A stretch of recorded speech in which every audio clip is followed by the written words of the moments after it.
আসসালামু আলাইকুম দর্শক, শুভ সকাল, গুড মর্নিং।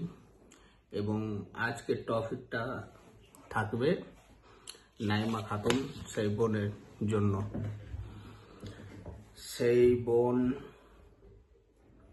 22টা দেশকে হারিয়ে আমাদের ভারতের নাম উজ্জ্বল করেছে। সেই বোনটা সিভিক ভলেন্টিয়ারের চাকরি করে, আর একদিকে শিলিগুড়ি রীতা ঘোষ নামে এক বোন, সে भी ভারতের নাম রোশন করেছে। তাকে সরকার থেকে 34 লক্ষ টাকা পুরস্কার দেওয়া হয়েছে। আর একদিকে মালদা মানিক চকের সেই নাইমা বোন, নাইমা খাতুন, সে বোনটাকে কিছু দেওয়া হয়নি।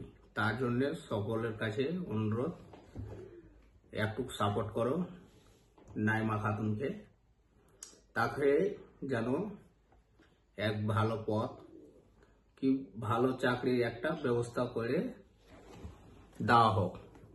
আমাদের মমতা ব্যানার্জির কাছে একটাই আবেদন থাকবে, সেই আমার বোনটা भी আমাদের ভারতের নাম রোশন করেছে। আর এক বোন ওই শিলিগুড়ি রীতা ঘোষ, সেও নাম করেছে। তাকে আপনি দিয়েছেন, সরকার থেকে দিয়েছে 34 লক্ষ টাকার পুরস্কার। তার ছবিটা আমরা দিয়ে দিব নাইমা খাতুনের। সেই বোনটা সিভিক ভলেন্টিয়ারে চাকরি করে। সেই বোনটার একটাই দাবি কি ভালো চাকরিটা দেওয়া হোক। তার জন্যে আমার সবারই কাছে, আমাদের মালদাবাসী সবারই কাছে একটা আবেদন থাকবে, সেই বোনটার জন্য সাপোর্ট করবেন। আর সেই বোনটাকে যেন সরকার একটা সুব্যবস্থা করে দিতে পারে। আজকের ভিডিওটা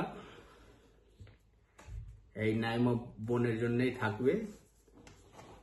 সেই বোনটার ভিডিও ছবিগুলো দিয়ে দেব, ভিডিও দেখতে থাকেন। সেই বোনটা মেহনত করে 22টা দেশকে হারিয়ে দিয়েছে। আমাদের মালদার গর্বিত।